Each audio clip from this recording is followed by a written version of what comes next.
Well, my second question now is about a scene that occurs quite early on in the novel, which is a scene about the capture of a snake that I found very impressive indeed.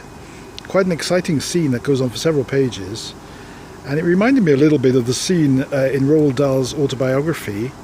He grew up in East Africa, actually in Dar es Salaam in Tanzania, or Tanganyika as it was then.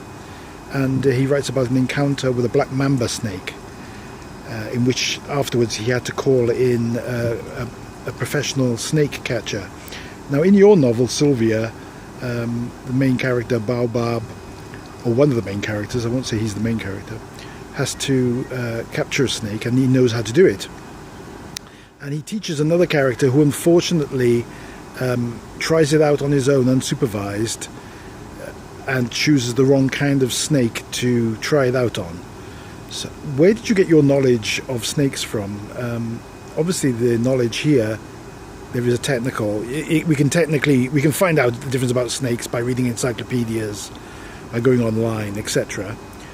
But I had the feeling from reading your book that your knowledge of snakes is a long-standing thing that you have dealt with in your life, that it seems like part of your life. So I'd be interested to know about your personal involvement and interest in snakes. It's an incredible scene. It's an exciting scene, the sort of scene that one would expect from an adventure novel, but it's actually found in a novel that's about relationships, communication, contact, and quite deep human emotions, actually. So that's my second question. I think human relationships are the greatest adventures ever. There's no less adrenaline there as compared to roller coaster rides or bungee jumping or something. And most often than not, there is no safety net. But I'm glad you asked me about the snake. I grew up on a farm in a village, and snakes were not uncommon there. I was raised to have compassion for animals, but that doesn't mean I don't fear snakes. Of course, I'm very scared of snakes. They are wild animals, and the venomous kinds can kill you if you're not careful. But what I developed owing to my proximity to snakes is what I learned is to not panic at their sight, and not to want to kill them. Chase them away, make sure you give them a wide berth, they give you a wide berth, but there was no need to kill them just because they happen to be there. And that is something that I have understood growing up.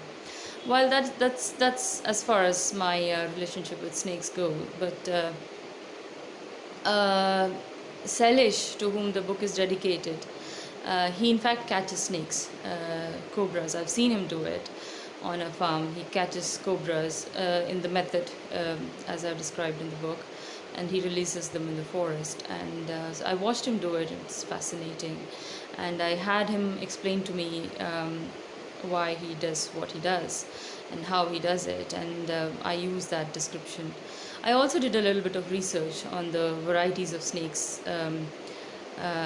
existing in Goa, and I watched videos by Romulus Whittaker in which he describes the behavior of certain snake species, and all of that I used to kind of describe the scene of Baobab catching the snake. I wanted Baobab to be, owing to his experiences, to be a quiet, inward-looking man, but I also wanted him to be a compassionate person with knowledge of things. I also wanted to talk about the perils of emulating such an act while lacking the depth of understanding about animals,